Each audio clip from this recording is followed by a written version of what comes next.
Hello world and Podler community. This is Zyy'nai G Coach, and this is going to be the Zyy'nai male purification.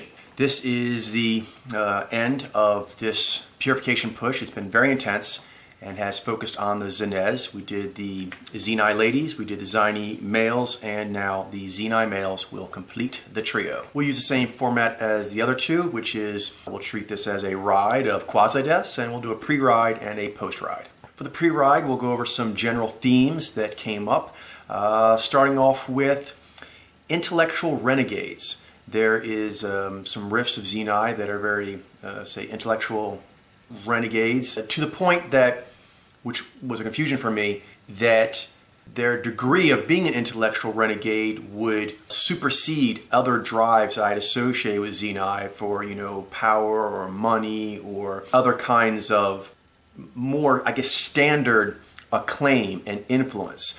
So this desire for very intellectual influence and to be such a renegade about it that you are not so much worried, not worried, but it's less important than some other drivers I had thought for Zyy'nai would take precedence, and often do in a lot of the other riffs, but there is a significant riff swath that goes another way. Another theme is that we talked about in some of the other ones, which is yangness, yang and yin, and how you can sense yangness or yinness, but maybe not have the exact flavor of yang accurately. So there are several cases where I thought that I was seeing a Zyy'nai, and then after a while I was like, no, it's too yang. And so I pulled the sample for being too yang to be a Zyy'nai, but I thought it was similar to that, and ended up being a Zyy'nai. So that happened both with the Zyy'nai females and with the Zyy'nai males. Another theme, this is one that shows up a lot in situations like this, but basically maneuvers, and how maneuvers, particularly done by, say, adaptive powers or directive powers or so on, that the amount of it can confuse that you're seeing momentum modulation. You see a great deal of it, a comfort in doing it as far as a practiced comfort, a life experience comfort. That's not the same thing as momentum. A part of that they showed up frequently was Zyy'nai that I thought perhaps might be gatherers because of the brightness of their eyes. It had a lot of V, a lot of brightness, a lot of zest for life that goes along with that V development, but that is modulation V development.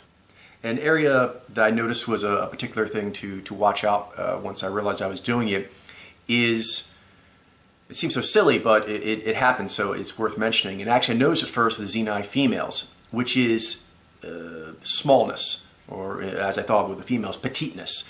So you had petite Zyy'nai, and notice one thing is that the gestures that they would do, even though they would, have the stronger wrists, the stronger knuckles, the stronger, aspects of a pilot, of a directive, objective mojo, but when I'd see it done,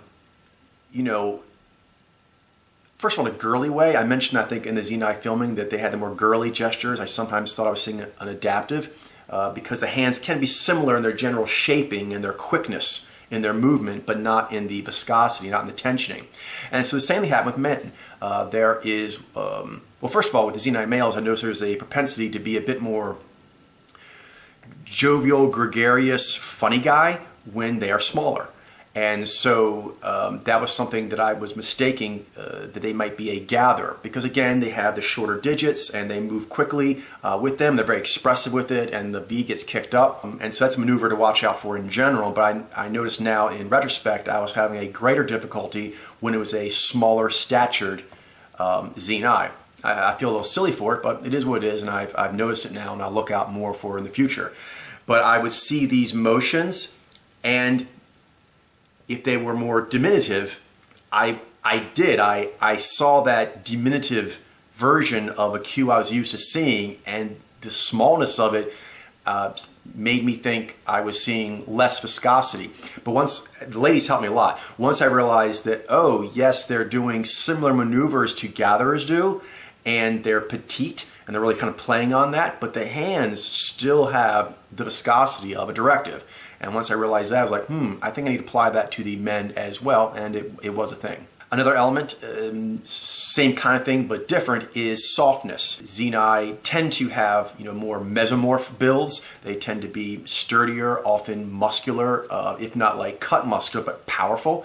So the samples that have a softness, it would affect their face being softer, a little more rounder. Roundness in general made me think maybe it was a gatherer, and then roundness in the cheeks made me sometimes think I was seeing a squinching of a cheek, a values-based flexation of the cheek muscles during emotive expressioning, but I wasn't. I was just seeing roundness, a roundness on kind of the cheek peaks and a roundness in general in the face. And even though that roundness wasn't moving, I saw the roundness and some of the maneuvers, and that got some throwing off the scent happening. Also, the fingers get a little extra flesh on them, and sometimes that subtle difference of how much tensioning is in the base of the knuckles, how much tensioning is in the individual knuckles, things like that, how much tension is in this wrist.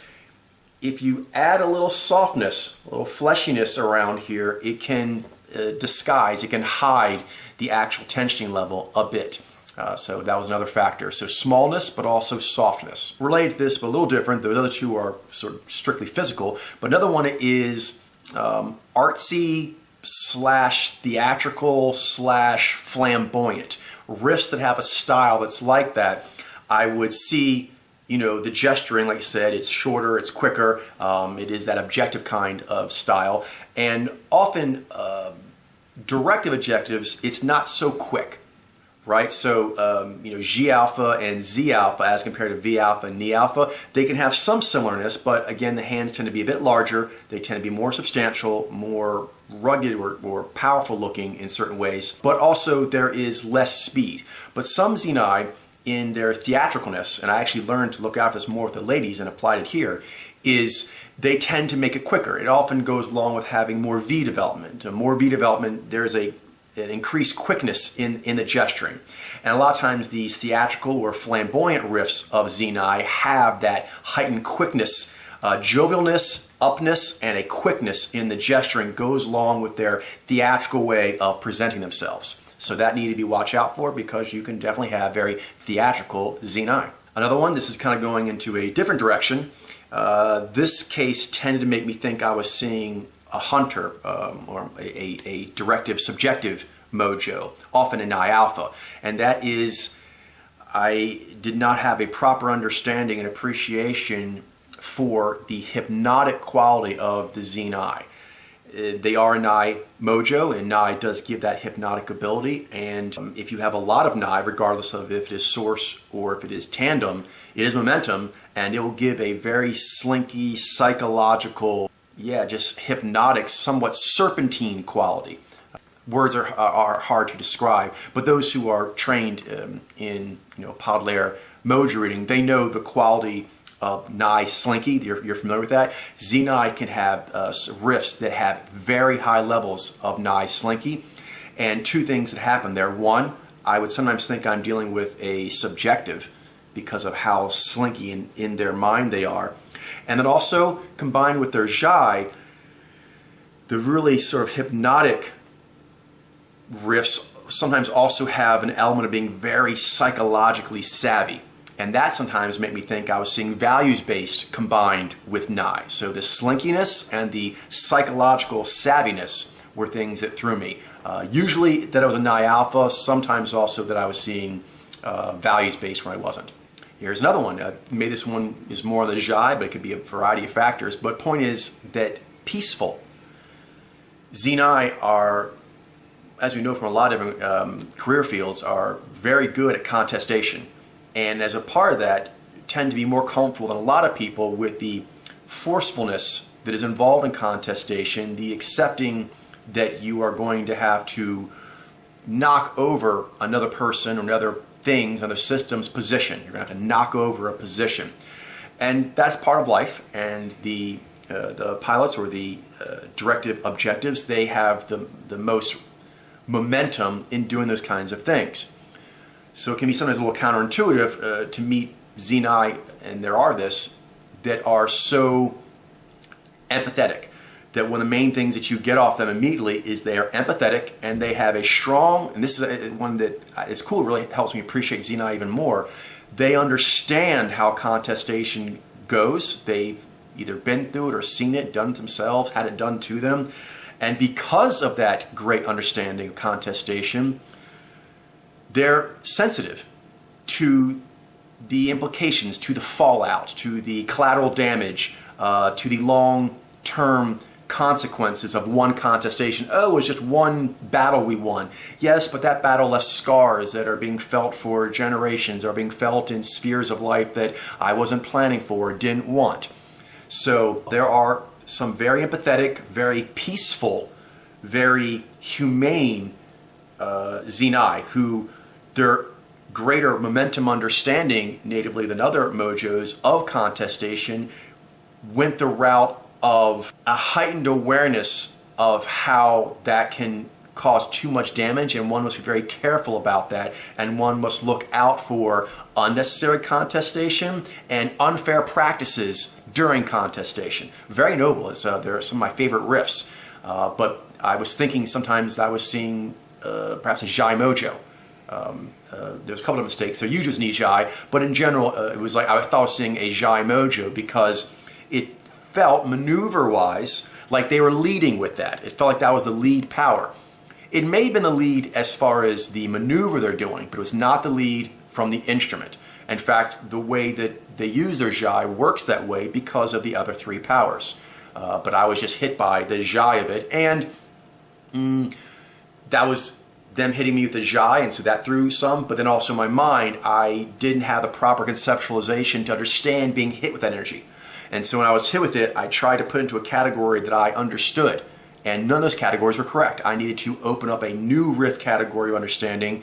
And when I did that, made a lot more sense, and it fit, and it didn't have that uneasy feeling that it did before, but I didn't know what to make of it. I didn't know quite what to make of it. I thought I did.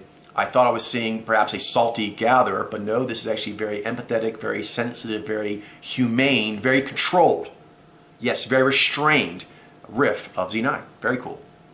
Yet another theme, and again, the ladies helped me get here, understanding how it worked for them. I saw it there first easier, but now I see it in the males as well. And again, the females still, I think, have this riff much more propensity, propensity is the wrong word, distribution. There's more of what we've seen in pop culture of Zyy'nai females that have been affected by marginalization. They are an underdog, or they represent underdogs. They have been marginalized, or they represent marginalized people. And that is something the Zyy'nai males can also very strongly do. Not in the same percentage numbers, ratio numbers as the females, but it's a thing, and it's larger, significantly larger than I thought. Not as large as females, but definitely larger than I had conceptualized for. And so I have to update that. Another theme or trend is humor. We know that the interpretives, all of them, are much stronger represented in comedy than the literals. And sort of an exception to that had been the Zyy'nai male. I knew that the Zyy'nai female was represented, that came in strong, but the Zyy'nai male also. Now, again, like some of the other things that happen with the Zyy'nai females versus the males, it's not as large of a percentage, but it does happen. In general, not always, but often, it's Zyy'nai males that perhaps are marginalized, some things mentioned before, marginalized, or they're smaller, or they're softer, or something about them. Perhaps they have a very artistic flair for life. Certain things like that that perhaps make more standard modes of gaining power or respect or influence aren't there. And so they go for humor. So one, just the fact that there is more Zyy'nai humor, not just comedians, but really just Zyy'nai in general, even non-professional comedians, use more humor than I was expecting. And I was aware of the Zyy'nai humor, and I knew that it was there to an extent because they could be really good at wit and using it as another one of their many weapons for contestation. They can use their incredible wit, their incredible savvy for situations, making fun of things, and it can be a form of dominance. And so the Zyy'nai, very sharp humor as a form of dominance, I was more familiar with that. But there's two other varieties I was not as familiar with. One is hamminess. I don't know another word for it, and I don't mean this as an insult, I actually like it, but hammy. Because a lot of times Zyy'nai, when they do humor that I was more familiar with, they're kind of doing that thing where they're like sort of powerful slash funny. They're combining powerfulness and humorousness together. But this hammy riff, that doesn't really partake of that so much. It goes a different direction. And the kind of bombasticness that sometimes the articulation of Zyy'nai can have, not always, but sometimes, and it can be very cool. It's when they're cool features if it's done right. But this sort of over-the-top delivery of humor, to the point that it's kind of hammy and cheesy, but they totally sell it. And that's actually a gift they have. Like everyone has their own gift in humor. I knew like the powerful slash humorous thing was an area they were strong in, but this hammy style of humor, not only do they do it, they're really good at it. In fact, this was kind of surprising. It plays off of, I guess, maybe their native forcefulness or their native, power or things like this. I don't know enough still to be more sure, but it seems to actually work better than it does for other comedians or other people because they're Zyy'nai. So yeah, perhaps because there's Zyy'nai, there's a range of hamminess. They'll be too hammy for another person.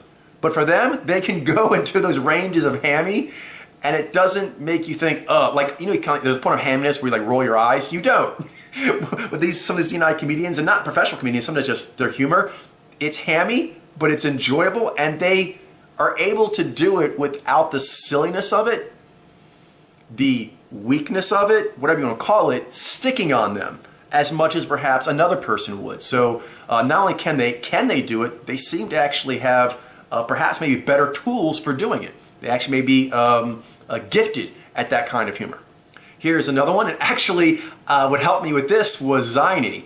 When I realized the Zyy'nai males do a version of the Zyy'nai, like woe is me, and I was used to the Zhai towers, particularly Zyy'nai, using the woe is me as part of their humor.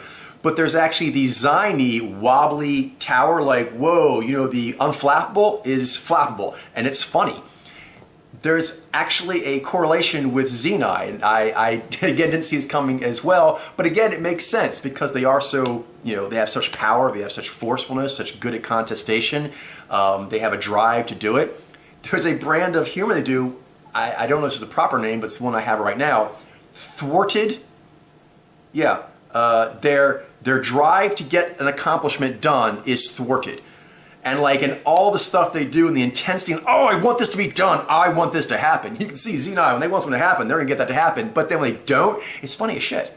And there are some comedians that actually play the drive of a Zyy'nai to get something done, but then Murphy's Law fucks it up. And it's really funny. So hammy humor and thwarted ambition. Yes, thwarted ambition as a comedy style. One more is being sedate. This happens more with some of the intellectual Zyy'nai, but this riff shows up in other places as well, where they have a lot of Nai and a lot of Zhai. And that can bring in the slinky element, Nai. It can bring in the empathy element, the Zhai. But sometimes when they're together in a certain riff, there's also a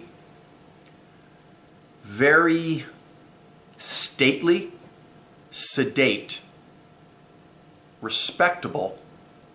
And these are kind of things I sometimes with this, not always, but sometimes I would mistake these also for directive subjectives, but sometimes it's Vi Alpha. The stateliness, stately, gravitas, calm, sedate even, a calming influence. Things get not kind of gnarly, and they come in, they kind of calm things down. That is something I did not attribute to them as much. I knew they were great at coming in as problem solvers. You have a problem, you bring a Zyy'nai in, and they can analyze, they can get things done, they can light a fire under you to do things that you're feeling a little lazy or unconfident, but you need to do them. So I knew that, but also this calming, soothing influence. A calming, soothing influence is one that I didn't see as much, and I'm glad I'm able to see it now because it's, Zyy'nai are awesome in general, but that's actually a riff I quite appreciate, and so I'm glad I'm able to more accurately assign that to the creatures who are actually doing it, because it is a style that, for me, I'd like to have more of that in my life. They seem like they would be very, very helpful to a wide range of people.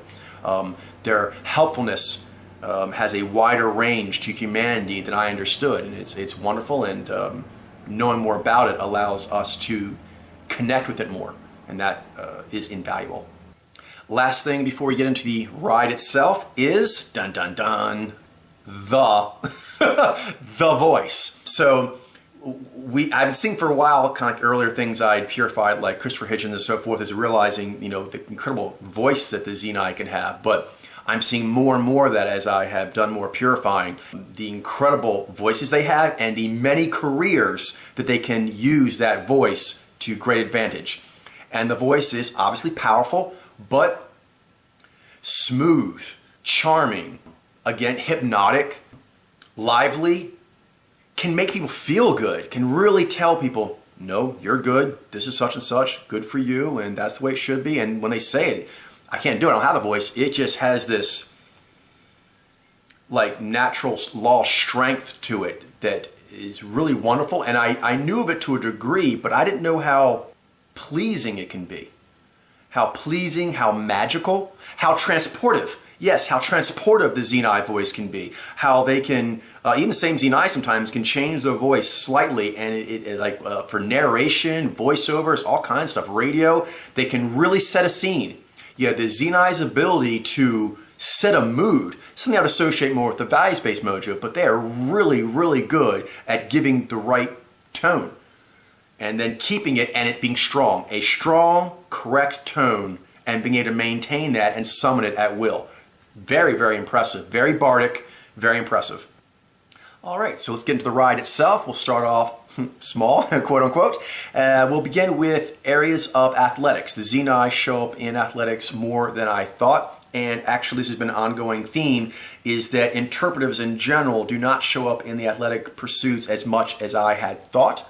And then of the interpretives that do show up in various athletic pursuits, it is the Zyy'nai that is overwhelmingly the one that crosses over into literal land, or whatever you want to call it, but basically into sports or into activities that most interpretives don't do. If there's an interpretive there, most of the time it's going to be a Zyy'nai. So let's just start with fitness in general. We have Martin Burkhan, Jason Blaha, and Robert Cheek. I believe there were samples that Glenn asked for as part of the fitness bubble. Thought they were perhaps Zyy'nai, but nope. I knew they looked like Zyy'nai, but seemed more yang, and I thought Zyy'nai. But nope, these are Zyy'nai. And there's also two, let's see here, bodybuilders, Bill Pearl and Dave Draper. A few from some random sports. We have Boris Becker from tennis. Did not see that coming. I knew we had two Zyy'nai ladies. Zyy'nai don't seem to do tennis a lot, but the two we had were female. Martina Navratilova and Billie Jean King. But there's also one Zyy'nai male, and he is a well-respected champion, Boris Becker. Lynn Swan. I thought a lot of these running backs in football were Zyy'nai, but I'm like, they're kind of yang. So it turns out actually most of them actually aren't Zyy'nai, they're actually Zyy'nai or Zyy'nai, and the Zyy'nai are prominent. There might be more Zyy'nai than Zyy'nai, but actually of the pilots that show up there, it's Zyy'nai and Zyy'nai. The Zyy'nai, not very much. In fact, I don't know if I have one off the top of my head now. I think all of them are either Zyy'nai or Zyy'nai. Now the Zyy'nai males show up in lots of different sports, but in combat sports, they really dominate. That they're extremely strong there. So to give you an idea of that, in boxing, Muhammad Ali, Zyy'nai. Rocky Marciano, Zyy'nai. Sugar Ray Leonard, Mike Tyson, Lennox Lewis, Manny Pacquiao, Julio Cesar Chavez, and his son Junior. So on there, not much to say other than that in general, because I guess it makes sense, but some things that threw me were, for example, with Muhammad Ali, how, again, hypnotic he is, the poetry he came up with, the showmanship. There's a lot of elements of that I was not expecting a Zyy'nai to do. Even when I started realizing how many Zyy'nai were in boxing and mixed martial arts, I was able to see, it's the wrong word, but from my previous more limited conceptualization, typical Zyy'nai, I was able to see that sooner. But when I saw those, they helped increase my overall lens, and then I was able to see less typical, although that's not actually true, but that's what I thought at the time. For me at the time, Muhammad Ali was surprising as a Zyy'nai. Now, what I know now, it's not surprising, but at first that definitely did surprise me. In mixed martial arts, we have Anderson Silva, George St. Pierre, Henan Barrow, Tyron Woodley, Rich Franklin, Chris Weidman, Luke Rockhold, Khabib Nurmagomedov, Joseph Benavidez, Anthony Johnson, Jake Ellenberger, Egan and Ensign Inoue, Ray and Ronnie Sifo. And there's probably some more in there too, but those are some of the biggest names in the sport at all. So the Zyy'nai is the most dominant mojo in the combat sports, for sure. There are other ones in there. I think a lot of the other directives do show up, but nothing on the level of the Zyy'nai. And then when it comes to things like Anderson Silva, he is renowned for his mind jobbing, renowned for his hypnotizing the opponent. So like a snake-like. So Zyy'nai, the serpentine thing, the hammer kind of quality of the Z, I didn't associate it with being a slinky serpentine hammer. But that can happen, and it is devastating. And then you have someone like George St. Pierre, who's just so clean cut, so nice.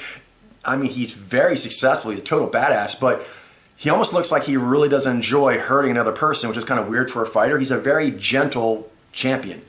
And he's one of my favorite people in mixed martial arts because I like the fact that he's so nice, clean cut, respectful, not overly bloodthirsty, and yet he was so incredibly dominant. Gives me hope that you don't have to be nasty to be a winner. You can just be strong. You can just have a strong mind, a strong body, a strong game, strong work ethic, strong technique, and you'll win because you're the strongest. Strong can just be strong and good. Good, kind, and strong. So, yay. I thought that was a nice Jeep, but note that as a really cool Zyy'nai that I'd like to have some Zyy'nai like that in my life. That's really cool. All right, so now let's transition into sort of athletics / entertainment, which is pro wrestling. In pro wrestling, it's still mainly the Zyy'nai and the Vizai, but the Zyy'nai are more than I thought. I already knew there were some there. I had like a handful of them, and there's still not a lot, but they're more than I thought at first, including Lex Luger, Paul Orndorff, both the Von Erich brothers, Rick Rude, and, I think he was a Vizai, Brock Lesnar. Brock Lesnar is also a Zyy'nai. And a theme here that I'll need to get better at distinguishing because I had a sloppy conceptualization, which is this kind of thing of like, no one drinks like Gaston, no one's buff like Gaston, no one gets the ladies like Gaston. So when I see a pilot mojo doing that, a directive objective, more often than not, that is a Zyy'nai. That's a Zyy'nai doing that. They tend to do it more than the others. But ironically, the Zyy'nai and the Zyy'nai are not the next other one that does it. It's the Zyy'nai, which it's weird how it happens sometimes, but the directive objective mojo that has like, I don't use a negative word here, but I'm trying to find an accurate word. Preening? A preening peacock? Yeah, an alpha peacock. Yeah, an alpha dog peacock. I know a dog peacock's not a creature, but I'm trying to find the right word. So they're very alpha, but a part of their alphaness is I'm sexier. I'm sexier. I have a better body. I am more pleasing. The power of my sexuality is dominant. And so, obviously, like in bodybuilding, is overwhelmingly Zyy'nai, but there are significant Zyy'nai in bodybuilding, Schwarzenegger, Dave Draper, and so forth. But then when it comes to pro wrestling, pro wrestlers tend to have, if you're not familiar, they tend to have like a shtick where they represent some sort of archetype. And one of them is, I'm the pretty boy badass, and no one can beat me up. I'm too tough, but when I beat you up, I'm also very good looking when I beat you up. And actually, Muhammad Ali helped me break this. The idea of like, I'm too pretty. Yeah, Zyy'nai who are like, I'm too pretty. You can't beat me because, look at me, I'm a god. I'm so smart. I get straight A's without trying. I am gorgeous. Look at me. I was born as a mesomorph. I'm just ripped. You know your lady wants me. All ladies want me. You know what I mean? So when I beat you up, as I'm beating you up, your girlfriend wants me. And so this kind of whole line of sort of like sexual alpha dog dominance is something that Zyy'nai can sometimes do. And also as a part of that, it brings in that hammy humor I mentioned, because this riff of Zyy'nai who do it, Lex Luger, the total package. The Von Erichs, they're like the pretty good all natural boys. Ravishing Rick Rude. So like that kind of theme, I'm like, okay, so Zyy'nai, they do that. So that was me. I saw Pilot, and then the fact that Zyy'nai just make up a ton of pro wrestlers. And that particular style of being memorable. my flowing locks dominate you. You are dominated by my flowing locks, my large penis, my glorious pecs. So, good to know. They actually can sometimes go that route. Next up is comedy. I mentioned this some already in the themes before we got started here. And there are not a lot of Zyy'nai comedians, but there are a few, and it's really changed and updated my thinking on it. And although there are not as many Zyy'nai male comedians as there are many of the other interpretive gender mojos, they are there more than I thought, and the ones I have are big. So who do we got here? Lewis Black. I've been going back with him with Zyy'nai, several of you are like this, Zyy'nai and Zyy'nai. He looked like an objective, but he ranted like a dessert. And so Zyy'nai can do epic comedic ranting. Epic comedic ranting. Also helped me this big time was vloggers. I've been watching a lot more vloggers, getting ready to get into that bubble in the future, and as a part of that, I was keeping a list of a lot of vloggers and going through them, listening to them and so forth, and lots of Zyy'nai. And a lot of the Zyy'nai vloggers, I don't know if it's the medium or certain riffs that are attracted to that medium, but they're funny. They use a lot of humor and like ranting to the point of being like apoplectic. Yeah, apoplectic ranting that is really funny. By the way, I'm a massive Lewis Black fan. He's funny. Yeah, I really like him. Very well known. Penn Jillette. Penn Jillette of Penn & Teller is a Zyy'nai. Joe Rogan is a Zyy'nai. And he always bothered me. He was a Zzy, but he always looked off to me, and so I kept trying to see if he was a Zzy. I'm like, no, he's definitely directive. And I was just staring right at the Zyy'nai-ness of it, and I let the statistics hit me. I was like, I did a couple times, like, he kind of seemed like a Zyy'nai to me, but I always would wave it off because it was like, Zyy'nai guys don't do comedy. Yeah, I did. I was so, nah. You know what I mean? I feel so, But I mean, that's what happened. That's what happened. But now I'm looking, I'm like, yeah, there it is. Once I actually allowed myself to do it, but like this happens sometimes, every time I try to approach his case straight on, my previous thinking on him got in the way, and the statistical probability got in the way. But then when I went another route and found some other comedians, like, who else is in here? John Belushi. John Belushi. When I cracked John Belushi as Zyy'nai, that really opened things up. So John Belushi, Zyy'nai, as is Joe Rogan. W.C. Fields. That's an old time style, but very well known. He's very famous, W.C. Fields. And he's Zyy'nai, as is Eddie Izzard. And the one that I actually think cracked it all open. This is the one that cracked it all open. It's not my comedy from my generation, but I know he's really huge. And to me, that's why I was able to crack it, because I didn't really have an association with him, was Don Rickles. And Don Rickles is another one. I thought Zzy, I thought Zzy, and went back and forth, and he's the one I'm like, something's fucking off here. Come on, man. Something's off here. Just look at it, look at it, look at it, look at it, look at it. Pull him to request it for as long as you need to. Just look. And finally I'm like, if I didn't actually already think he's Nazez, because historically in my research, that's where I'd put him. And if I didn't think, statistically speaking, Zyy'nai male comedians aren't very common, I was like, drop it. But I did. I really had to talk myself down. Just drop it. Just drop it. Just drop it. If you did, this is a ritual I recommend you all do sometimes when you're doing certain reads. It's very helpful.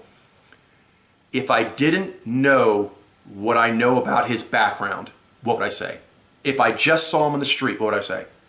And when I did that, I was like, Zyy'nai. I was like, if I saw him in politics, what would I say? Zyy'nai.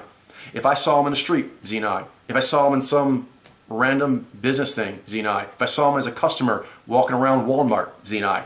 And I did, I was like, I broke myself, and I'm like, I went through all these different things, like, what if you saw Don Rickles here? What if you saw Don Rickles here? What would you say? I'm like, he's a Zyy'nai. So he's a Zyy'nai. And then I went back looking like, no. I had to do it a couple times. I really had to keep going and just like, putting him in different mental situations and saying, you don't know anything about this guy. What is he? He's a Zyy'nai. But he's Don Rickles, and he's a comedian. The comedians don't. Yeah. And I had to kind of beat it down. But I did. I eventually got that, and when I did, Joe Rogan opened up. John Belushi opened up. W.C. Fields opened up. Boom. In case you're wondering, yes, I did. After this, I pulled all my Zyy'nai male comedians, I pulled all the Nijai male comedians, and all the Nijai male comedians, and went through all of them. I believe I have all the ones I think are Zyy'nai, although there are a few, like a 5 or 10 that I pulled to request, and I'm still not sure what they are. But all the rest are still Nijai, Nizai, and Nai-Z. I did, definitely. When I saw it, how far does this go? So I went through and checked all those, and I think we're good, except for maybe 5, 10 other ones, and they'll work out in the future. I'll just keep them requested until this solidifies more. Next up is music. Again, the Zyy'nai male do not show up there anywhere near the levels of the Zyy'nai lady, but they do show up. And there's a similar thing going on here, kind of like food in a way, the cooking, the chef bubble, in that Vijay and Zyy'nai both show up. But for the females, the ratio of Zyy'nai to Vijay, the Zyy'nai is higher. Well, not saying it's higher than the Vijay, but it's higher than the ratio of Zyy'nai males in music. But they are there. And they tend to focus, well, I don't say they focus right now, I'll say where I found them. Where I found them so far is in rap music, and particularly a bit more on the hard charging kind. So the following are Zyy'nai, I believe. 50 Cent. 50 Cent is Zyy'nai, Ice Cube is Zyy'nai, Dr. Dre, Lil Wayne. He was hard because he was little. That's so stupid, but it's true. For some reason, his littleness made it hard for me to see Zyy'nai. I really got on, you know what I mean? It sounds silly, but I really, for some, different things require different breakthroughs. For some reason on the Zyy'nai, being more affable and being more tiny or little were things that I need to recognize that really more affable or smaller stature or being more, soft, pudgy actually does not affect whether or not the cheeks are activated by emoting, does not affect the viscosity of the gestures and so forth. But sometimes you can do that and it feels like you read it. Like it feels like, oh, I read it. That's an objective. That's Z and Zai. That's syncopated rhythm. It's an interpretive. And oh, softness. They have a soft face. They got soft little digits. That's a Nijai. I did it a lot. That's a Nijai because, that's how you tell them apart. The softness. No, the way to tell them apart is more subtle than that. And normally I use that the more subtle way, but now I'm realizing that when there was sometimes softness or littleness, you got to watch out for these, shortcuts your psyche tries to take. It tries to save energy wherever it can because the artistic appreciation flexing of the lens required for people reading, it takes a lot out of your psyche. So your psyche's always looking for a reason, do we have to do that? We flexed and we saw objective. We flexed and we saw Z. We flexed and saw Zai. We flexed and saw interpretive. Oh, and he's soft and he's a comedian. Nijai. You know what I mean? Kind of like fishing out that equation, but not really doing those last 2 checks. Have to be more diligent about that. Have to watch out for it. On the same time, you can't actually do every single check for every single thing because there's simply not enough processing power. And you do want to be able to read. This is key. You want to be able to read as accurately as you can, but efficiency is also important. So you have to be educated to realize when efficiency is costing accuracy or accuracy is costing efficiency. You need both. Because obviously we're like, oh, we need to be totally accurate to get the Rosetta Stone read, and that's true. But mode reading is also a life practice. It is. It's a life practice, and like any life practice, you don't actually take anyone like a casting director or a HR person who interviews people for jobs. You can't do the same degree of investigation on every candidate and every entry of that candidate's resume, everything they said, following up to check if that's true. You just don't have that. That would require infinite resources. So we're doing accuracy with finite resources, but we still need that maximum accuracy. It is a combination, and learning these things tells me, when I see that now, I can't slack off there. And you should never slack off to where you're not doing the read. But sometimes you may be doing a softer flexing of the lens and it feels like a real flex, but it was only like a partial flex because in the back of your head, you kind of think you already know the answer. You have to watch out for that. I have to watch out for that. Where I'm like, oh, I got it. You know what I mean? They're objective, they have Z, they have Zai, they're interpretive, they work in comedy, they're very affable, they do activism work for sheltered animals and whatnot. That That doesn't answer the case. That doesn't answer the case. So now I'm like, okay, I need to flex there in order to distinguish it and not allow myself to be bought off. Be bought off by, you need to use your lens on a lot of cases. You can't do maximum flex on everything. So that means, like, fourth gear riffing, you have to be very good canvassing, keep increasing your canvassing, keep understanding what problem areas can be, reads that actually can be subtle, and you really need to hone your lens in and spend the calories, spend the psyche calories to get that done, because it is necessary. Next, acting. Now in acting, there are two things going on here. Both surprised me, one surprised me more. The first one did surprise me too, which is action heroes. A lot of action heroes that I thought were Zyy'nai or Zyy'nai tend to actually end up being Zyy'nai. Some of them are, and they're big. Dave Bautista, the wrestler, but also an actor. Carl Weathers and Sylvester Stallone from Rocky are Zyy'nai, as is Jean-Claude Van Damme, as is Dolph Lundgren. Ving Rhames, Michael Chiklis. Now, as we get here, like Ving Rhames and Michael Chiklis, not to downplay Dolph Lundgren's, Sylvester Stallone and whatnot, but they're kind of like hard men actors. But, Ving Rhames and Michael Chiklis, Rod Steiger, Dennis Franz, Yaphet Kotto, Charles S. Dutton, Takeshi Kitano, he was in Ghost in the Shell, Tomosaburō Wakayama, he did Lone Wolf and Cub. I love that genre. I know it's an older thing and it may seem dated, but I really, really liked that series, Lone Wolf and Cub, and he was awesome. And again, the Zyy'nai protecting this very fragile creature, super crazy ferocious to anything that's trying to hurt that baby or that child, but with that child, very protective, very gentle, a strong, calm mentor. Teaches the child about life in a nice way, doesn't try to overly scare it, but teaches it good lessons as are needed. And then things that are outside the small child's ability to handle the world, Zyy'nai stepping up and taking care of that business. Taking care of that business. So all of them are also hard men, but they also, these ones like Ving Rhames and the last guy I mentioned and Charles, they also are known for dramatic work.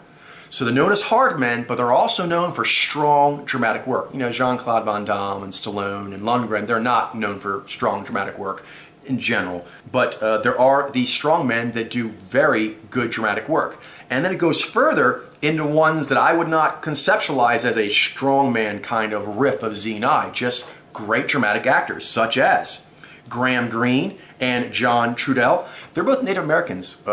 Side note here, there is a riff of Zyy'nai Native American actors that seems to be higher than other ethnicities. There's like several chiefs, like legit chiefs that are Zyy'nai that are also actors. So they're chiefs of a nation and they're actors. I don't know of another correlation like that, but I'll keep an eye out for it. So worth mentioning. Jim Belushi, John Belushi's brother. James Earl Jones, the voice of Darth Vader. Oh. Talk about a voice, so incredible. And again, James Earl Jones was known as a stutterer. Not known as a stutterer, I mean, it's known that he was a stutterer and he learned to use his voice to get past the stutter. Zyy'nai can be stutterers. Temuera Morrison is probably most of you guys or people may know him as the one who played in the new Star Wars trilogy. He's the guy who is the basis for all the Boba Fett clones. No, he's the Fett. And then he's, I think, used for maybe Stormtroopers as a clone. But anyway, he's that guy. I think Jango Fett maybe is his name. Hello. So I'm not sure how the lighting or sound will be in here. Hopefully it's good too. But out there in the main area, they are doing gardening stuff. And I don't know if we have the fastest growing plants on the planet, but they do it like all the time. Like, it seems like every day they do it. It's really annoying. But I don't want to digress. But it strains my fifth gear. It's annoying. But here we are, moving on. Undeterred.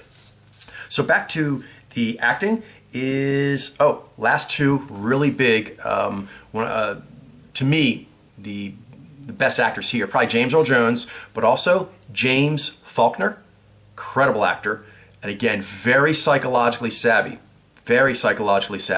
and also Oliver Reed. He was Athos in one of the earlier Three Musketeers, and in my opinion, the best. Then he also played in Oliver! As the very scary Bill Sikes. And again, scary because he's a larger guy, but the voice and the psychological savvy and like, I know what you're thinking. Don't you ever cross me. It's like, ah. Very, very, very, very good. So, yeah. Next up, we have some intellectuals, and they are Jacques Derrida, or Derrida, depends how you pronounce it. But anyway, philosopher, so Zyy'nai are strong there as well. The numbers are big, but they have a few people there that are quite big. So, was it Sartre, I think, maybe? And then also, is it Kierkegaard? Not sure. Probably something else. But anyway, there's like 3 or 4 big names in philosophy that are Zyy'nai now. Then we also have Stephen Bannon and Andrew Breitbart. Probably a lot of you already guessed they were Zyy'nai, but I don't think I ever made it official. I was trying to kind of figure it out, what's going on there. I think probably there's Bob Beckel, Henry Kissinger, Ben Shapiro. It seems kind of obvious now, but at one point I thought he might be like a Phi Alpha because he was so good at monologuing. People always talk about, wow, he just monologues. He doesn't even need to have interaction. He just goes. But he is a Zyy'nai, so he's good at monologuing and he's good at back and forth. And the political activist, the workers' rights activist, Cesar Chavez, he is also Zyy'nai. Then there are a few, say, leaders, large groups, and this gets into, for me anyway, because I already knew, we've known for a while that Zyy'nai are really strong when it comes to leaders, world leaders, U.S. political leaders, business leaders, journalism, military. When it comes to leadership, they're very, very strong. But there's a cult of personality Zyy'nai can have that I was not accounting for. And with that now accounted for, Fidel Castro is Zyy'nai, as is Malcolm X, as is Mumia Abu-Jamal. And with Mumia Abu-Jamal, I think it was also influenced by his ability to stay behind bars and remain calm and do writing and things of that nature. Very kind of philosophical revolutionary. Okay, so there is one more main category and then some miscellaneous stuff. Reality TV. Now, there's only kind of one main example I have here, plus another, but it was a big one for me. And this was American Chopper. And in American Chopper, you have the Tuttles, the dad and 2 sons, and they are the main characters on the show. And they're all Zyy'nai. And I thought they were Nai. And what happened here, they always bothered me at how thick they were. But there were dynamics of it. Jailene Demas, they're aware of this. They used to watch this with me, and we watched, I think, all the seasons. There was motifs that reminded me in some ways, not exactly, I have a different relationship, for example, with my dad, but there were aspects of their relationship that reminded me of some things that struggles I've had in my past. My dad and I, we get along now. We don't talk much, but it's better than it has been for years. But things had been tough. We didn't talk much for many years. And then before that, there was, we love each other, but there had been some very heated, intense exchanges. So I needed that show. And this gets into a complex subject, which is, how did that relate to, say, Mojo reading? Well, in a couple ways. The one is there's Zyy'nai, and I thought they were Nai, so that's an error. Not good. But there was a lot of good that happened. My spirits and I clearly needed to talk and to experience certain motifs and walk our way through it. So, although that was an error, I leveled up as a person by seeing these motifs come out in the show, them reminding me of motifs I'd gone through personally myself, and walking through what that meant. What do you do with that pain? What do you do when you love someone so much, but then also you're so confrontational sometimes with them? What does it mean to be in business with those you love? What does it mean when you have such strong personalities in a family? Can they work together? Should they work together? And that was all very valuable for me. In fact, this is tricky, there are lots of Mojo reading breakthroughs I made during that period. During the period where I was actually thinking they were Nai and they weren't, I was getting good benefit from observing the motifs, and my spirits would give me good breakthroughs on how I should think about those motifs, how should I internalize those kind of motifs in life in general, and that upped my Mojo reading. My Mojo reading got better and better and better as I was watching that show, thinking the main people were something they weren't. That's confusing and counterintuitive, but that is what happened. I got better at Mojo reading in general because my 5th gear improved. I got more okay with things. I got more understanding of how certain dynamics can work in families, and when everyone's an intense personality and there's love, there's also competition, and these kind of things. And my fifth gear got better about life. It felt better doing that mental exercise. Even though the entire time, this was years, we watched the show for several years, I thought the whole time they were Zyy'nai. And the whole time I was like, wow, they're very sturdy built for Zyy'nai.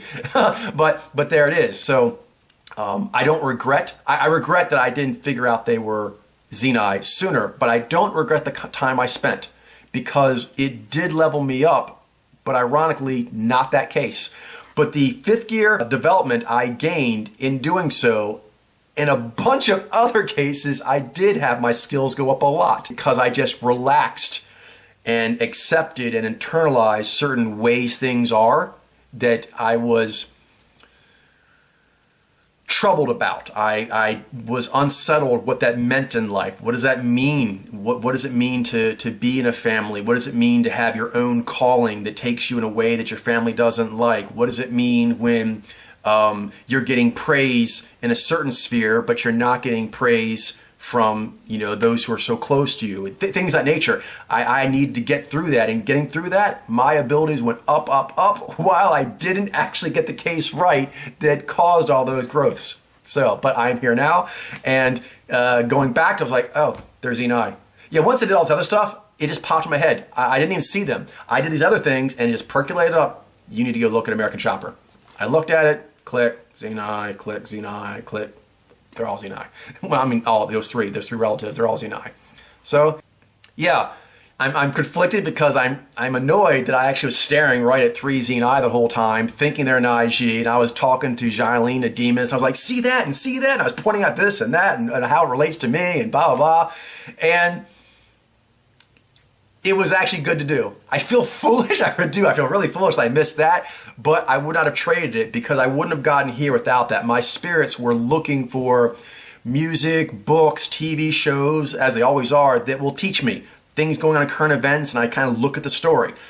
But obviously, the big learning experience, besides the fact that these are just Zyy'nai physiologically, but fifth gear, watching out for my projection and being aware that learning from a motif for like life in general does not mean that I have the right answer as far as their quality of category, or that I need to actually dial in. See, probably they seemed off to me. They were more sturdy, and they had a lot of V. And I always say that, like, wow, they're one of the sturdiestly built Zyi we've ever seen, and they have a lot. They're like seriously V'd up, all of them. And so I was trying to explain that away. I think now I know better that when I'm feeling something that is hitting me that hard, I can feel it's really affecting my fifth gear that much, those cases I need to just let be. It's hard because when I'm getting into it so much, I want to understand, I want to tag it correctly. But I need to resist the temptation when I'm really feeling a motif of an artwork or presentation, then that means, it doesn't mean don't watch it, and it doesn't mean confirm it. It means watch it and just let it be, and if the confirmations come up, good, but they don't have to. And resist that temptation that such a high level interest means I need to answer the case right away. In fact, it's quite the opposite sometimes. All right, so last up here we have some miscellaneous cases, some one-offs, but they are relevant. One is James Goldsmith. He's like a big finance business person, thought he was some kind of maybe Vi Alpha because he's very serious, gravitas, got the sedate thing going on. In times of financial crisis, you got to keep your cool and blah, blah, blah, and very measured. So, Zyy'nai, but I thought maybe Vi Alpha. Eddie Bravo, who's friends with Joe Rogan, and he is known for inventing quite a lot of moves in submission grappling and jiu-jitsu in particular. And he always seemed a bit goofy to me. And Joe Rogan, his best friend, was Zyi. Later I thought maybe Zyy'nai. I thought Nazez. And so I let that weigh on me with Eddie Bravo. And Eddie Bravo's really goofy. He's really good. I mean, a good way. He seems like a fun guy to hang out with. He's kind of goofy, has all these crazy conspiracy theories, very affable. Like, he doesn't seem dominant at all. He seems, he's very pumped up on the various theories he has. And it was a pumped upness that didn't seem to have a dominance to it. And so I thought that was a gatherer. But no, sometimes Zyy'nai just have a very ebullient way of interacting, and They like exchange. They like debate.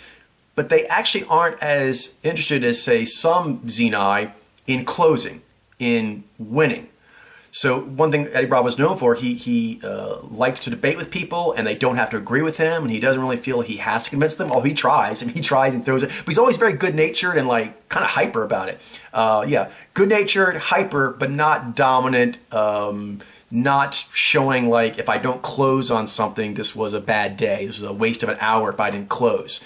So yeah, that lack of close that we associate with directives, and particularly, for example, like say Z Alpha, is not always the case. And then also his humor and his interest in music. There's several things he did that just remind me of other things, but that is in fact a Zyy'nai.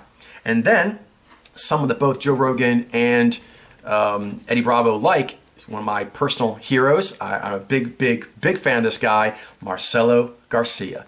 Marcelo Garcia in submission grappling is a god. He's a god. And the thing about him is, everyone says this about him, besides that he's just genius. He's brilliant. I mean, watching him is like watching a ballet of badassery. But in training and in matches, like prior to a match and after a match, you would not guess that that dude for a period of like 10 years was the baddest submission grappler on the planet. He's so nice. He's so nice. This is how bad it was. He's so nice and grounded, and I know it sounds weird because he won pretty much every tournament he ever went into.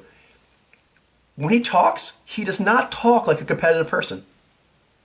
But he beats everyone easily. I mean, he beats some of the best people who are like really good too, like world champions, and he makes them look like they're not even the same level. We're talking like the best of the best, and he's like playing with them. So he beats them easily, but he doesn't seem competitive. And when he's out like sparring, he looks, and people always talk about this, happy. He's like a shiny baby badass. He does. He walks out, he's all happy, and then just beats everyone down. And I'm not beat him down because he doesn't do it like harsh. He just outclasses them, just schools them. He's just too good. He's just too good. And people asked him about that, and another thing made me think that he was like a gather or something, because they're like, how are you so good? Because there's like a lot of people that are like really badass, and they do everything that you're supposed to do to be a badass, and they're talented and so forth, but when they get in the mat with you, it doesn't matter. It doesn't matter. And his answer was, you have to really like training. Not like in a grim way. He said with his little delighted eyes, he's like, you have to love it. You have to love it, because the love makes you train harder, and the love makes you do things that you want to try out for curiosity. Because if you are always, which is funny because he wins like all the time when he competes, but his attitude is like, and which is one attitude I had as well when I trained, which is why I really liked him, is when you train, you have to have fun. Because that's where you learn, that's where you grow. You can't be like, we're going to win, because actually that you're going to win, you should teach a lot of Zyy'nai. This is a really cool lesson. Oh, obviously Zyy'nai are very good at let's get the win.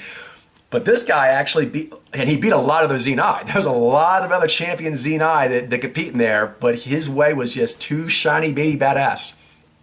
Like he'd be in matches where people would cheat on him, and the whole crowd would like, oh snap, because he's better than them, but this person's trying to cheat and to get a better chance against a person, Marcelo, they can't really beat. And often in life, when a person's better than you in a competition and then you cheat in order to get ahead, but it doesn't work out for you, like it doesn't immediately beat them, you're going to get a rough whooping. You know what I mean? If you actually are getting beat by somebody and then you throw a cheap shot like in their groin or try to poke their eye and it doesn't take them out of the match, that person was, which is why you cheated, they're better than you, and now they're angry, so you're going to get whooped. He doesn't. He just got more brilliant. Like they do dirty stuff on him, he'd be like, his look is like, oh, that's surprising. Not like, Zyy'nai Hulk smash. By the way, if Incredible Hulk's not a Zyy'nai, I don't know what it is. But anyway, and also the new art, I noticed they've been changing that over the years, the way they look his face. The more modern art and the one they've been using for the latest Avengers and the one for like Thor Ragnarok, they look like the CGI of the Hulk was based on a Zyy'nai. Anyway, long story short, he didn't go Zyy'nai Hulk smash. He'd be like, oh, well, okay, that's uncalled for. And then he would just turn it up. I guess this is being competitive, but he didn't get rough. He would just turn his genius up to the next level. he would just ramp up his genius. Beautiful. I like watching him spar. I like watching him train. I like watching him talk. He's really just a cool guy. Like, I used to hang out with like people that I think probably a lot of them were Nai, and they tended, the ones I hung out with, like to train that way. Now, there aren't necessarily a lot of Zyy'nai that like to train like that, but there definitely are some, because the person I held up in my mind as a paragon of that is Marcelo Garcia. If you would ask me, like, how do you train to be like a badass motherfucker but not be a jerk? Marcelo Garcia. Yeah, Marcelo Garcia, George St. Pierre. You know what I mean? One does submission grappling, the sport. The other one does mixed martial arts, the sport. They're both combat sports. I would say do what they do because they beat pretty much everyone they fight, and they're really cool. They're really cool in interviews. They're really cool in real life. People like to train with them. They're great. So yeah, that's a big breakthrough for as far as like me connecting to the Zyy'nai male. A lot of these samples, which is really wonderful. I don't like being wrong, but I like getting the answers right more than protect my pride. So I'd want to do it for that reason alone. But another reason is this is really expanding my appreciation for Zyy'nai males, because a lot of these riffs that I'm now seeing are Zyy'nai are ones I really liked, like Marcelo Garcia. And if you actually want to train and have a good time and not make it into some sort of like strongman, tough guy, douchebag factory, but you want to be for real, you want to win, you want techniques that are actually going to work, Marcelo Garcia, George St. Pierre, Zyy'nai. Oh, anyway, the brief history of Marcelo Garcia, I think I alluded to it for a second there. I actually thought, I know, but there was a time way back in the day, I thought he was a Zyy'nai. I was like, he beams with positive, healthy Zai all the time. So I thought it was a Zyy'nai. But then I'm like, no, he's objective. So I was like, he's an Izhai. But I'm like, no, I think actually his cheeks aren't moving. So he's a Nizai. And then finally, only after I got these other people, I was like, Marcelo Garcia, he's always bothered me. Is there a chance he's a Zyy'nai? And I looked up, and yes, he is. He might be my favorite Zyy'nai. I don't say that because I like a lot of other ones too, but as you can see, like, I really think he's a cool guy. Because I don't follow submission grappling anymore, so I usually only watch like mixed martial arts and things like that, mainly for the psychology of it. But I actually will sometimes watch his things on like technique and things like that, although I don't do any of that anymore at all. Just gonna like him. And I really enjoy such a sweet person being so formidable and being so generous and friendly in sharing what they have. Really cool. So I'm really glad to get that breakthrough. That was one of the real gems for me. Billy Mays, the voice known for selling lots of different products. So happy, you gotta buy this. If you buy this, it'll make your life so much better. That's Zyy'nai. But all that kind of like, you're gonna love it. I did. I let his, you're gonna love this product, made me think he was values-based. Are you kidding me? I have to go back to the other room now. They're like chasing me. Jeez. Sorry. This is the quietest place in the apartment right now, so hope you guys don't mind that sound. We're almost done here. We'll just keep going forward. All right, so Zyy'nai Smith, he used to do a sports journalism show with Skip Bayless, and in there he has a very bombastic style. And what helped me with him was realizing, because he has, for lack of a better term, this isn't an exact thing, but this might help give you guys a flavor for it. He has a bit of like a Southern Baptist preacher style of making his points about sports. You know what I mean? The kind of way he gets worked up. But actually, when I realized that there are quite a few preachers that are Zyy'nai, once I realized that, I was like, wait a minute. Zyy'nai Smith kind of has like a preacher style. It was over there, and now it's over. Is this two different people? Because that seemed like it couldn't even move that fast. Anyway, Jeff Wincott is brother with Michael Wincott, who I believe is Zyy'nai, but I feel pretty sure that Jeff Wincott is Zyy'nai. So I'm not sure what's going on there, but I believe they're brothers, and when I heard them interviewing, I listened out to see if there's a chance that maybe they had like a different father, right? Maybe same mom, different dad, whatever, but they didn't say anything, so I'm not sure what's going on there, if there was an adoption or some other thing going on, but yeah, I believe Jeff Wincott, Zyy'nai, Michael Wincott, Zyy'nai. Alright, so that's basically the ride, and I'm going to try to do the post-ride pretty quick here because that's annoying and I don't want you guys to suffer through that. So I'll just run these pretty quick, but there's some heavy stuff in here. The biggest heavy, I'll just get it out of the way first, is that, as you know from the Zyy'nai female one, that I had to kind of step away from being so sure my mom is Zyy'nai. And then with the Zyy'nai males, I had to step away from the sureness that my former bestie from back in the day was Zyy'nai. And now, the Zyy'nai males, I'm going to have to step away from my dad being Zyy'nai. He may be, and obviously, you know, we are supposedly biologically related. I believe that is the case. I mean, I don't have anything that would say otherwise from my experiences, but I have to say that there are several of these Zyy'nai, particularly more psychological ones, like Smooth. Oliver Reed, the actor Oliver Reed, my dad reminds me quite a bit of Oliver Reed in certain ways. Not the drinking or anything like that, but how he can be kind of like little boy cute. He can be sexy dangerous. He can be scary as fuck.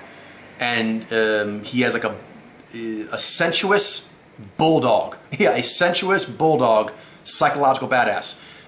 And so I think my dad probably still is Zyy'nai maybe, but I have to put that away and not let it be a fundamental lever in my equations.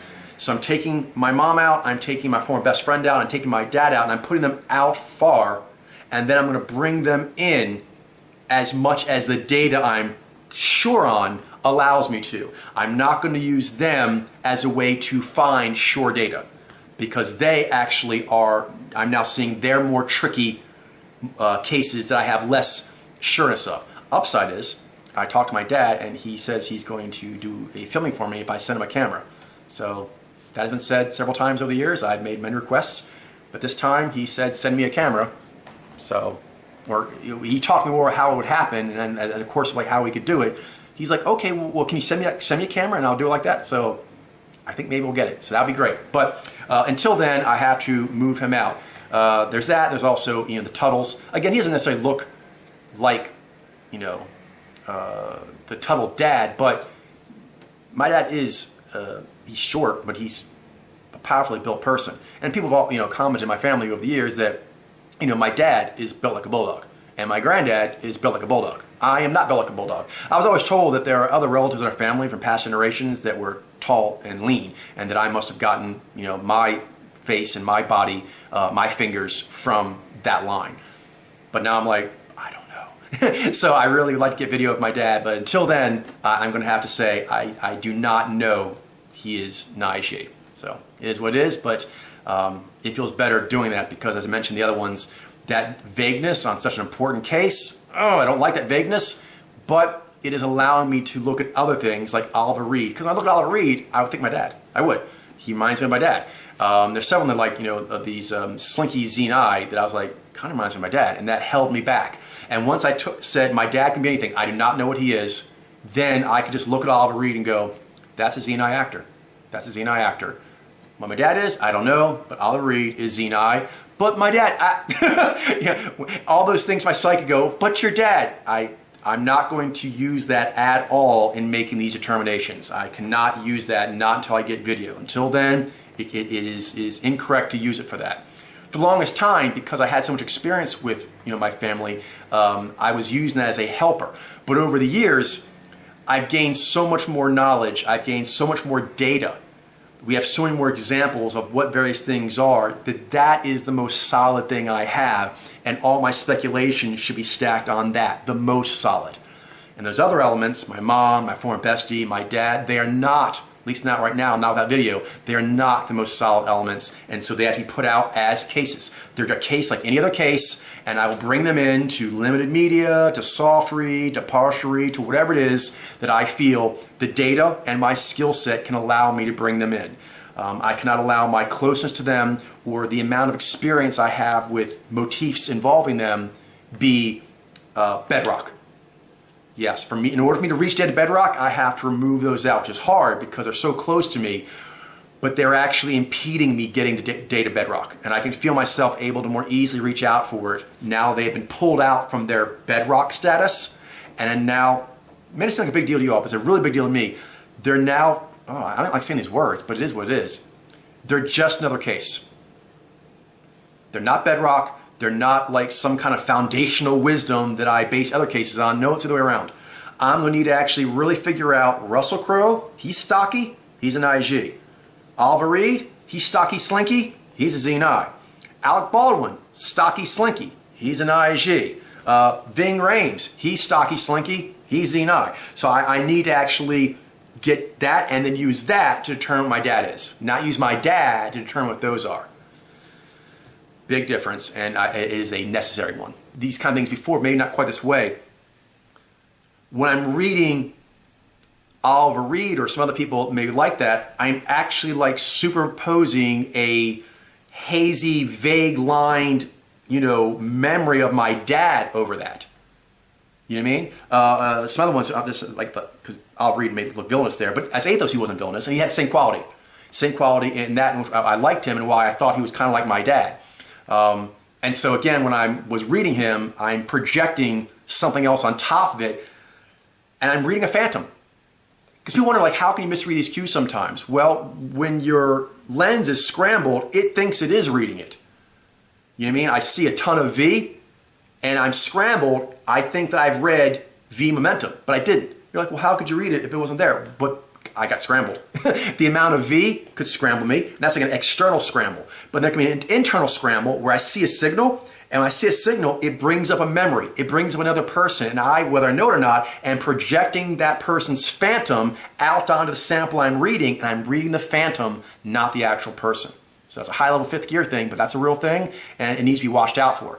And this gets back to something we've said many times, that often those from your childhood, your close family, your love interest could be some of the most challenging reads for that reason. You're trying to read their face, but you're actually like remembering the afterglow of when you were intimate, and you're actually reading that. Memories, even, because I have a crappy memory, but I can project memories that I'm reading, and I don't even know I'm doing it. So even though you can have a bad memory, you can actually be reading a memory phantom and not even know that you're doing it. Not even feel like you're accessing your memory at all, but it's being triggered. The sample, your fifth gear needs to note this. It's subtle, but you realize, oh, a wire got tripped and now something has popped up into my mind's eye, and it's here in my mind's eye, and I'm reading this sample, but actually I'm reading this. Feels like I'm reading this, but I'm reading this. So something to watch out for. Another one, it's related but different. One is like a direct memory. Another one is like an associate memory, which is that things you were told. For example, like a certain sample you may know, which is why a lot of times I don't like to know a lot about the sample when I'm reading it. Things I do is I avoid going to Wikipedia and things like that until after I've read the sample some through their video.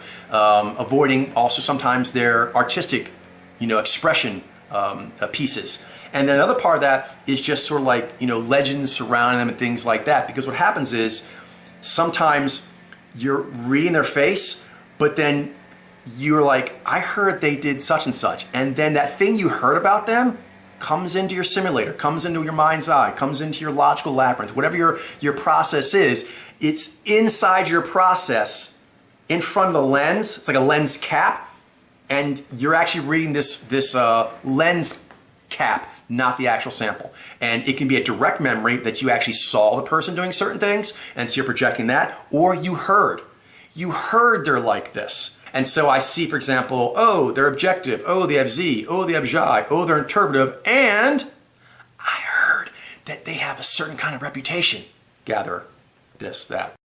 So, important to watch out for. When you teach emoji reading in the beginning for people, and maybe forever if they are at that level of comfort, not bring the spirit forming in. But for those who are, open to other things and really want to advance their reading ability, you cannot neglect spirit forming. Because, as I said, after you start training, first and second gear and third gear, they kind of become just like, oh, I know the basic moves. And then the reason why you are successful or unsuccessful is more fourth gear, how many samples do you know, and thus how many riff connections can you bring to bear? And then fifth gear, personal development, biases, being in control of that, gaining that ideal state of detached interest, of alert equanimity. That's what you're shooting for.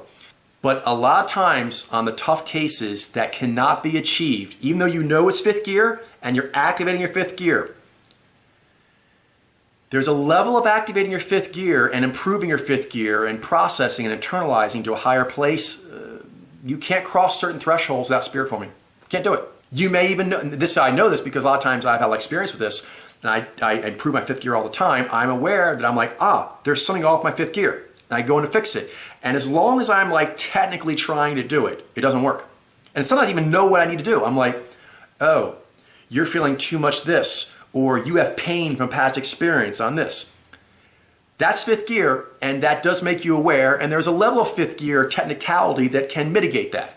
But there are certain pains, there are certain losses, there are certain biases, there are certain needs, greeds, hungers, whatever you want to call them, that are there that even though your fifth gear can pick up on them, it sees that there's a problem, it's still there. And I've had that where it keeps coming back, and I'm like, I know it's a problem. And my fifth gear has told me it's a problem, and I told my fifth gear, let's massage it out. And it's been massaging, and yet that error keeps coming back.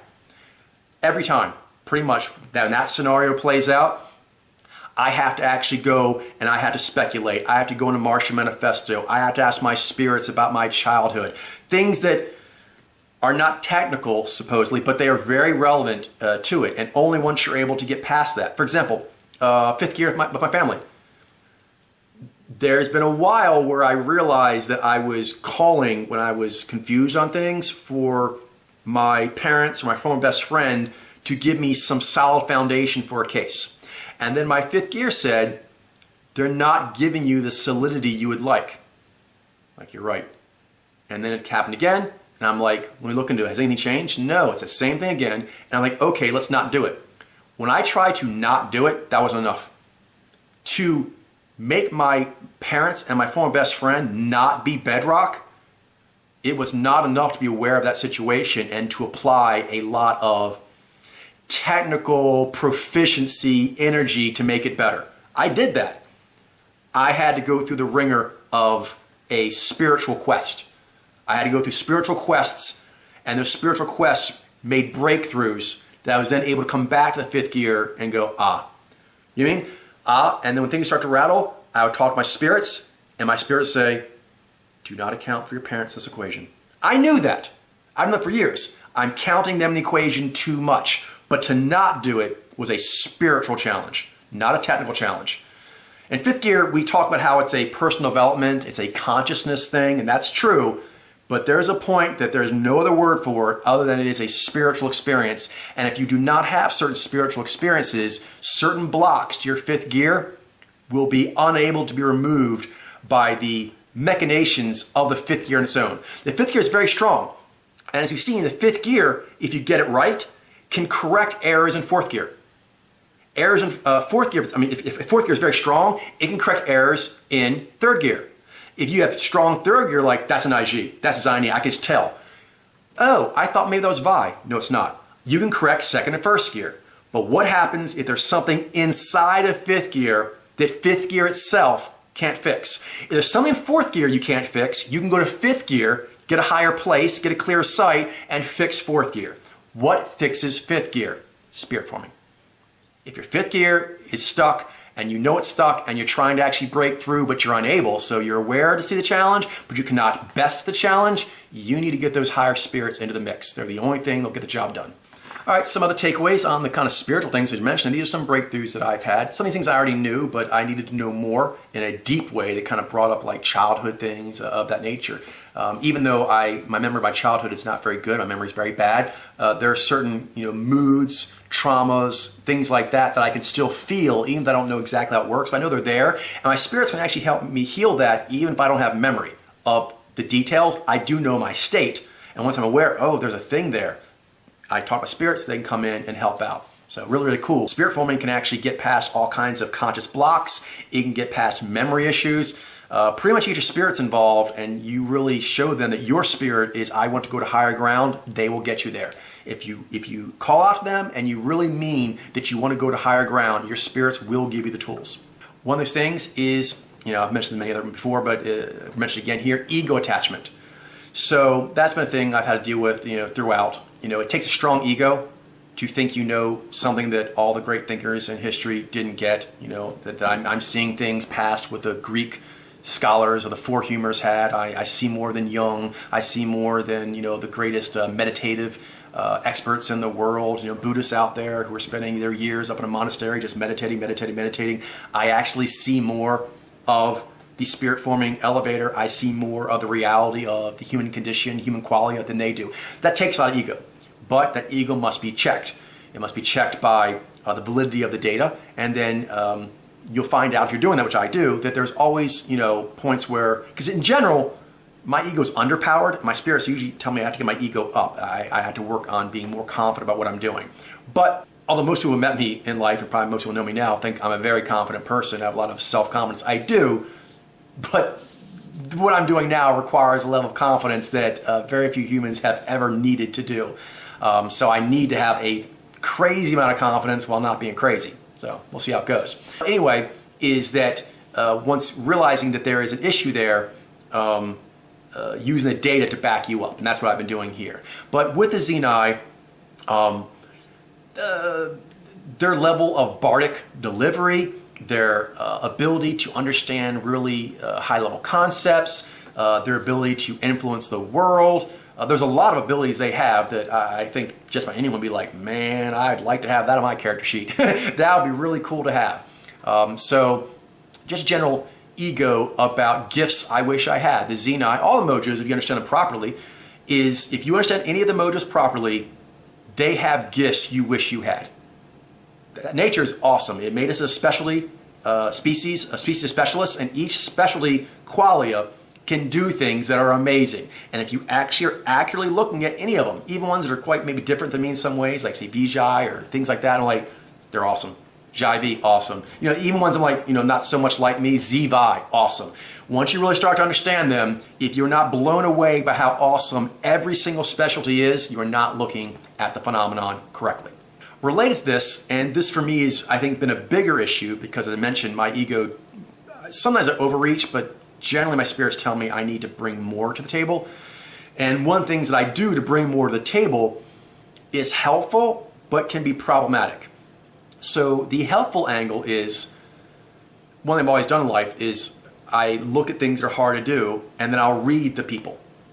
And I'm like, well, that person did it. And I think I have enough intelligence to do what they're doing. I think I have enough physicality or charisma or creativity, whatever it is. I read them and what they're doing to get that done, and I'm like, okay, cool, I can do that too. Or I can't do that maybe, or if I do it, I'll have to do it different than them because I don't think I can bring the attributes to bear that they are to getting that accomplished that I want to get accomplished as well. So as a part of that, there's been a theme throughout the years of certain thinkers.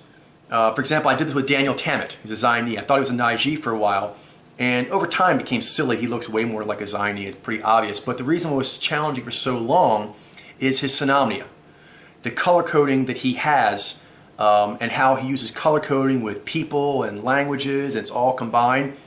It has a lot of similarities, although he's a Zyy'nai, it has a lot of similarities to what I'm doing with my simulator to solve this case. And to solve this case, if you were to go with human history, I should fail. I mean, if you were going statistically speaking, how many people have tried this? Right? And we're talking like we're talking like the Greek scholars, talking about Carl Jung, we're talking about, really perceptive people that are way ahead of other people, and they still couldn't get it done. So as a part of that, I have a lot of doubts sometimes about myself, even though I've gone further than anyone else. I doubt that I can complete this journey, that I can do it. Always I'm wondering, first, am I crazy? And I'm like, no, I'm not crazy. I'm seeing the data. But then I'm like, okay, I'm seeing it, and I'm seeing it better than anyone else has before, but that doesn't mean I or anyone has the intellectual, spiritual, whatever, artistic, whatever, capability to do it. Since no one's done it, I don't know that. So one thing you do is you try to find analogs. And that's a powerful thing I've done. In history, I was like, well, so-and-so did this, and granted, that person, man, woman, or whatever, from whatever country, from whatever background, but a person did it. It's doable.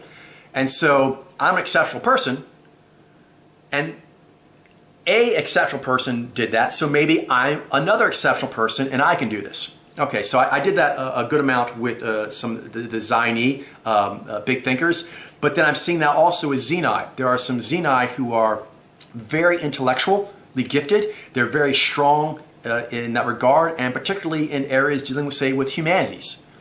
And so as a part of that, there was that I wanted to know I could do it because they're doing it. It's a false. So again, this gets kind of tricky because, like, take Daniel Tammet. I was wrong to think he was an IG because he wasn't. Obviously, that's an error. Was I wrong to project on him? That's trickier because those who know me from back during that time, Zyy'nai Demas, I was battling quitting hard. I still have those battles today, but they're much less. They're much less. They come much less frequently. My issues are different. I'm more worried about, will humanity ever pick up on this, and if so, how? Yada yada. But earlier on, I was really battling. I'm basing everything on me being able to solve this riddle, and I don't know if I can solve it. I don't know if any human can solve it. So Daniel Tammet could do things with his synonymy, with languages and so forth, that people are like, you can't do that. You can't learn languages that fast. You can't recite numbers of pi out that far. No one's ever been able to do it like that. But he did. And I was like, aha. So kind of like the Tuttles from American Chopper, it was wrong to project that he was Naiji when he wasn't, but it did help me not quit.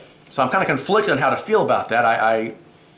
I guess, the obvious thing is I wish I could have summoned enough proper ego to make myself think that I could get the job done without needing to do the incorrect projection. I mean, clearly that would have been the best option. But honestly, just talking straight, me, who lived it, I don't know if I could have done it. I was really, really facing a lot of doubts, and I needed something to pull me above it. I was going underwater. I was drowning in doubt, and I needed something to pull me up, and I did. I pulled myself up out of doubt using Daniel Tammet. And I don't know the exact names here, but some of the people like Jacques Derrida, things like that. There are other ones here that are very intellectual and have done some incredible mental feats.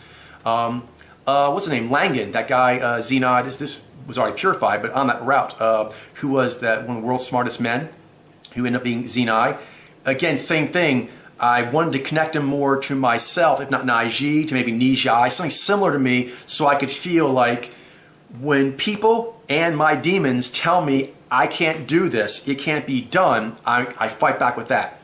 So I'm still juggling how to deal with that, and overall I'm just in a better place now because I'm not battling those same demons anymore, or at least not at the same level or frequency, so that's good. But as far as like the whole thing happening at all, yeah, I'm not sure what the right answer is there, but I'm here now and I see the correct answers and I'm more confident I was then. Wish I was more confident earlier, but you do what you can, you keep building up, and then you realize the errors that you made once you get your head above water. Another one related to, say, the ego thing or the doability factor, but slightly different, is the element of having to face off on them. Because I knew there was going to be resistance, and there are certain people that I was maybe thinking that, now I can see that they're Zyy'nai or other things, in this case Zyy'nai, that I thought maybe might be Naiji or something close to me, that I was anticipating that Podlair's campaign is eventually going to have to go through them. And the idea that those I was going to have to go through are more similar to me, and those who are currently in my team are more similar, it's going to be an easier battle. And Podlair is going to have quite a lot of challenges, and they're going to be very, very difficult. I mean, it's the biggest thing ever in human history as far as elevating our consciousness is not going to be done without unprecedented challenge, unprecedented pushback, unprecedented obstacles. And so I'm seeing now with my 5th year and my spirit forming that I was comforting myself that these obstacles were going to be populated with people more similar to me and more similar to my current team, so that I could understand them better, outmaneuver them easier, get them to come over to Podlair's side easier because I could talk to them as a similar mojo alchemy. I could use that as a tool to get them to see the wonders and the trueness of Podlair and the mojo phenomenon, but it isn't. And this gets back to spirit forming, I need to get more confident to see that. I'm more confident now so I can see it, but there was a time where I was like, am I crazy? Got past that to a degree. Then there's like, is this doable? Got past that degree. Then there's like, doable as far as figuring the riddle out. Then there's like, can this be bridged? can a bridge be made? And I would see the bridge points. I'm like, fuck, that's gonna be hard. And my psyche was like protecting me from freaking out. As you know, I've had issues with panic attacks, but they were getting bad. And so kind of like to placate the panic attacks, it was trying to paint a picture of the campaign rolling out that seemed more feasible. But that doesn't change the truth of the matter. And now actually it's the other way around, because it turns out we do have Zyy'nai in our group, and there are Zyy'nai that are really, really spiffy, that I actually think I could have a good connection with. I could see ways that we would, could easily develop a nice rapport. And there's Zyy'nai, and Zyy'nai do a lot of some of the bridging I was thinking about. So actually it's cool because there are members that do occupy those areas that are going to be challenging, that are Zyy'nai I can be very, very friendly with. And so that actually is more relaxing than even thinking they were similar to me. Because actually that brings another element also of like doing the work. I'm actually pleased now that I'm realizing Zyy'nai are going to be doing a lot more of this, consciousness raising work than I thought, which means less load for everyone else. It gets more spread out, which is good. And that's how the species is designed. It's good. It's true and it's good. But earlier on, I was so doubtful of any help.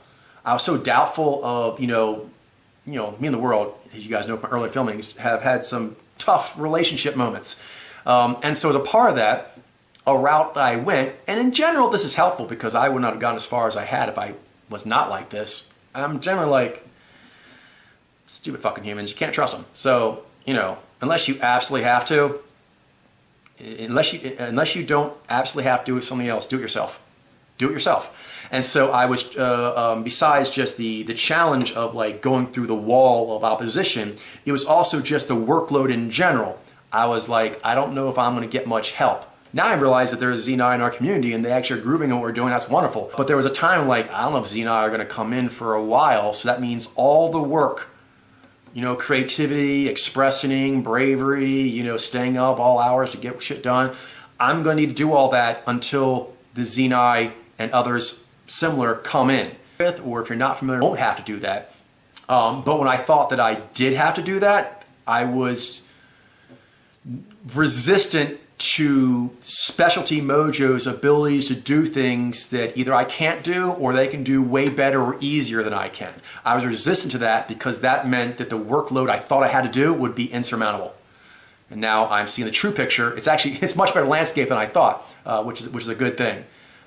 But yeah, it did. And so when I was looking at that, I'm going to talk about you can project like a memory or you can project like a reputation. You're actually reading a memory or a reputation phantom. Implication. You're reading the person's face, but actually the implications is actually in front of your lens and you're reading the implications, not the person. Also a mistake. All right, so that's basically all of that.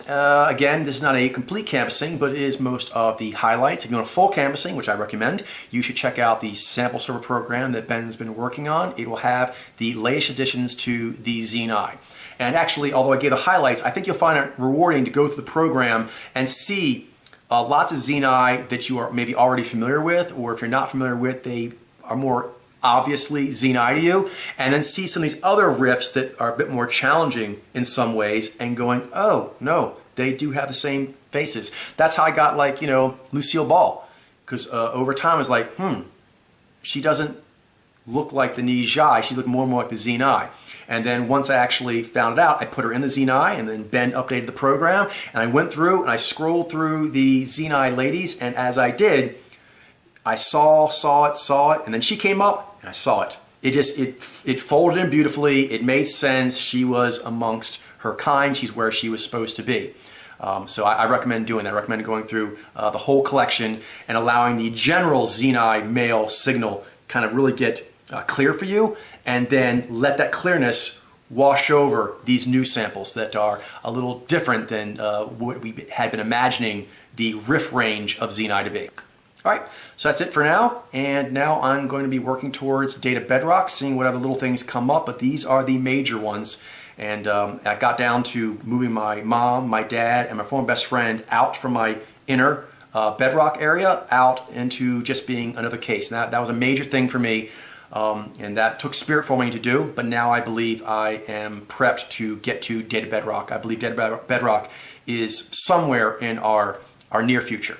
All right, so with that, I will jump back on the case and keep giving you guys the updates as I get them. All right, take care and enjoy that enlightenment.